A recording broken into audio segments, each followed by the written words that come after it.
s'il y a une chronique littéraire à écouter dans le monde audiovisuel, c'est la nôtre, celle de Philippe Foussier, notre ami militant, laïque chevronné et très très attaché aux valeurs républicaines. Ses chroniques en sont le reflet. Bonjour Philippe. Bonjour Emmanuel. Après cette entrée en matière, je vais vous laisser vous exprimer à propos d'un livre d'André Bellon et de Jean-Pierre Crépin intitulé « Pour la souveraineté du peuple ».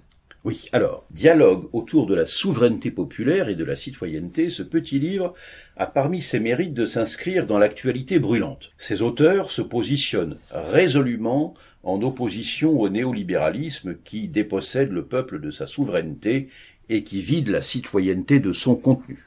André Bellon et Jean-Pierre Crépin, donc ces deux auteurs, sont loin d'être d'accord sur tout, mais de leur échange fécond naissent quelques pistes de réflexion bien utiles. Le premier, André Bellon, est polytechnicien, ancien député, désormais président de l'Association pour une constituante, et le second, Jean-Pierre Crépin, est un économiste qui s'autodéfinit lui-même comme très indépendant. Alors, le néolibéralisme économique nie la vie, ou du moins ne la considère qu'en tant que marchandise, nous dit André Bellon. Mais il tente de faire ignorer sa sauvagerie en mettant en avant les actions caritatives, les interventions pour quelques-uns en danger de mort, oubliant ceux dont la vie est une mort lente. Crépin le dit à sa manière, il s'agit de rationaliser une servitude libérale et une totale soumission librement consentie à participer à une logique consumériste individuellement assumée par l'intériorisation dans le corps des normes capitalistes. Fin de citation.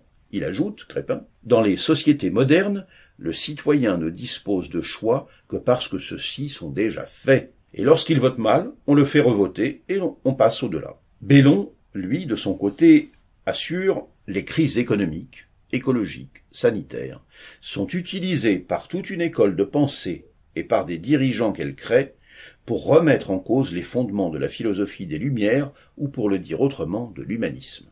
Et il complète, toujours André Bellon, la dilution du lien social est nécessaire à la domination de la mondialisation libérale. Est-ce que, d'après ces auteurs, le sociétal s'est substitué au social? Eh ben oui, en effet.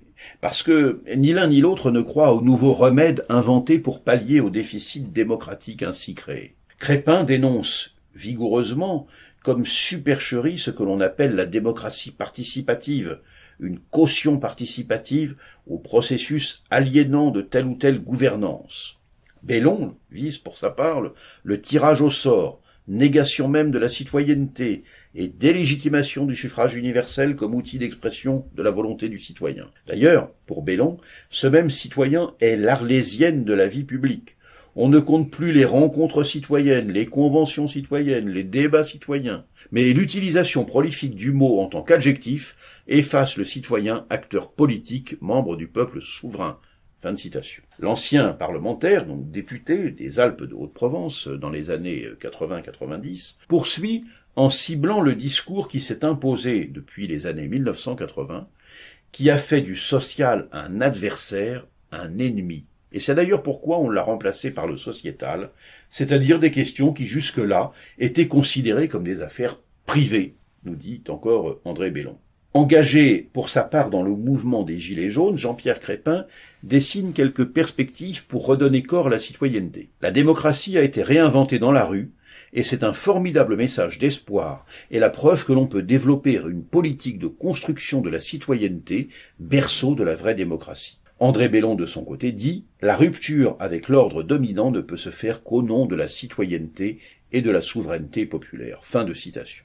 C'est la raison pour laquelle il plaide en faveur d'une constituante, seule à même de réorganiser en profondeur les termes mêmes du débat démocratique. Alors que l'on partage ou pas le diagnostic et les préconisations de ces deux auteurs, André Bellon et Jean-Pierre Crépin, nul doute néanmoins qu'ils constituent de stimulantes contributions au débat sur la souveraineté populaire. Voilà donc pour ce petit livre, André Bellon et Jean-Pierre Crépin, pour la souveraineté du peuple, paru aux éditions L'Harmattan, 126 pages, 14 €. Merci Philippe. En conclusion, je dirais, redevenons citoyens et citoyennes. Comme on n'a pas décidé du livre de la semaine prochaine, ce sera une surprise. Bonne semaine à vous Philippe.